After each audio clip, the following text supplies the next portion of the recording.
Team Mbeseha, good evening. Good evening to you. Thanks for having me. All right, so looking at this case of the Mboros, this is not an isolated case. It is not the first time nor the second. It's a recurring event, and apparently nothing seems to be done about it. And Ambazonians right now are believing it is part of La Republic's annihilation agenda. I mean, the Ngabo massacre was something orchestrated by them, and this similar acts and actions in different villages by these so-called Mbororos. Ambazonians are beginning to point fingers again that this is part of the annihilation agenda of La Republic, and they are most likely behind this. What would you say about this reoccurrent situation? As far as the Mbororo issue is concerned, I would rather say that it's not a belief that it is government orchestrated. It is a fact. It is a government design. In fact, I will call the Mbororos in my own name the militia, the government militia. Because the Mbororo cattlemen, they have been neighbors to those communities for the past several years, decades, centuries. They have lived together. And so the idea of quarreling over grazing land did not start today.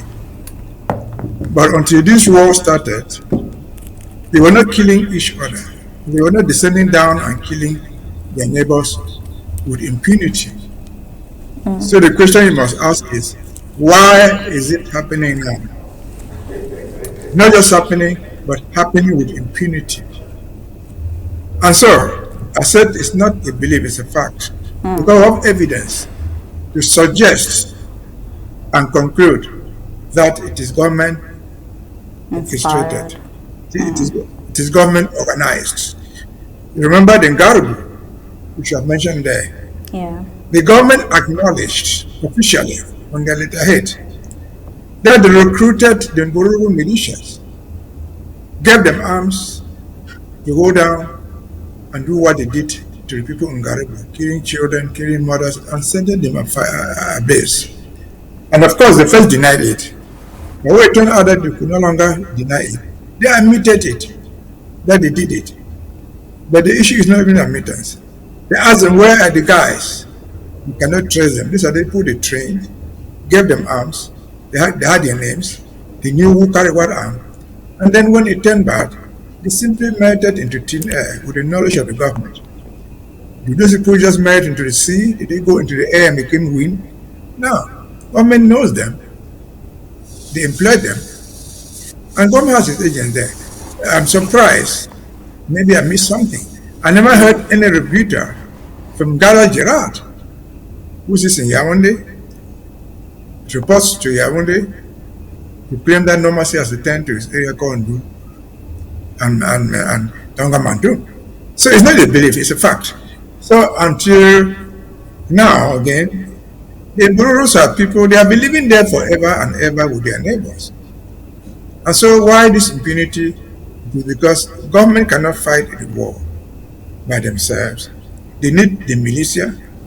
Militia in the militia and government in this Amazonian war is not secret. You know, all the Atangaji boys, they are called different names in different counties or in different areas. So generally,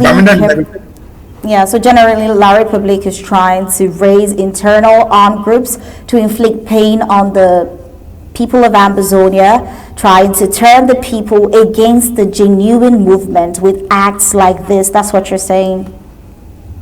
Yeah, that's what I'm saying. They're in fact trying to use the larger policy of divide and rule. The one that the conflict, for example, in Donga Mountain, should be seen as a Mbororo farmer grazer issue. They divide the issue and say this is what they are fighting here for. It's no longer about Ambazonia independence. So they use this tactic to deceive people. But unfortunately, I think we are wise enough to catch them before they get ripe. It's not a belief, it's a fact. And those are the facts there. Time is coming, to be held accountable for it. The Mboros who are doing that, the only way you can escape is in the future of Ambazonia, you go and live in the Republic of Cameroon. Since you cannot go with your two legs, you cannot carry the land. And so the time is coming, everybody will be held accountable. As far as Ambazonia is concerned, those crimes will not go unpunished. Over to you. Thank you. Well, we've also heard reports of different CPDM loyalists employing the services of these militias. We've heard reports because it's not an isolated case. It's happening in Momo, and they say it's happening in Unso. It's happening in different local government areas and counties. So there's been report of even Dampolo, the popularly known Ndawara, sponsoring them. There's also been reports of Atanga NG patronizing them as well. We've also had situations where Ngala Gerald has employed their services. The La Republic proxies and CPDM loyalists, to be exact, have seemed to be in the past using their services. To what end exactly? To what end? Well, the end, I mean, again, as a policy from Yaoundé, they have a policy in Yaoundé officially, which they call the vigilante. That's recruiting local people, giving them arms to fight for them. And so their goal, again, because they are unable to fight the war. And so if somebody must suffer the consequences, it should be one of us. Our brother, neighbor, Mbororo guy. Our brother, neighbor, a cocoa farmer against a coffee farmer. Our brother, neighbor, fighting with a woman over a piece of land where they grew granite or corn. And so that's the goal. The goal is to make it look local. The goal is to defeat us with our own people, because they don't have enough military guys to deploy everywhere. And since these people are protected, because all these things are crimes, in ordinary circumstances you should be taken to jail for doing that thing. But since we don't have jails as of now, the Yaoundé people are the only ones who can investigate you and prosecute you.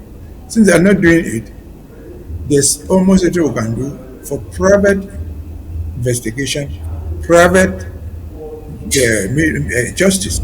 Not possible at this stage. So the aim is to inflict pain on the people. Who will ever forget Bangarbu, for example? These women and children there. Are they the children of Paul Biya? No. Are they the children of any francophone anywhere in Cameroon? No. They are children from Garbu. They are the women of Garbu. They are the citizens of that place who lost their people, lost their children, lost their wives, lost their property. And so it is the total sum of what we call war crimes and genocide. Because war crimes and genocide are defined as a crime committed against somebody, not because he has done anything wrong, but because of the person he is. So if you find people coming down to do all that, it is designed by the government. Shall the Mbororo Glacier issues still remain tomorrow in Amba? It will remain, but it's manageable. If the government has allowed it to be there, it is manageable. How many cars do these people have? Those of us who live in the Western world, go to Holland, they're the Netherlands. They are farmers. People farm thousands of cows, goats, and other animals. And they don't let them roam down the streets to destroy people's houses. So it is a manageable thing. You just come there and say, this is a parcel of land. You grow what they call fodder, that's feed. And feed your cows or your goats within a confined environment. It's the simplest thing they can manage. Because we don't even have, in fact, how many cows do we even have there? How much milk do we produce? This milk that we buy in all shops in the West is from farms. But you've never heard about farmer grazier issues in Europe, anywhere, in the United States. So it is a manageable thing, which the government, for specific reasons, have refused to manage it. Fodder by itself, that grass, it's a big industry. People can grow that thing. You buy it like you buy coffee, like you buy groundnuts, and feed your cows or your goats with it. Yeah, without having violence. Yes, we have all these plants tomorrow in Amba. Our farmers will still be there, our glaciers will still be there. But the land over which people can be managed and managed properly. Yeah.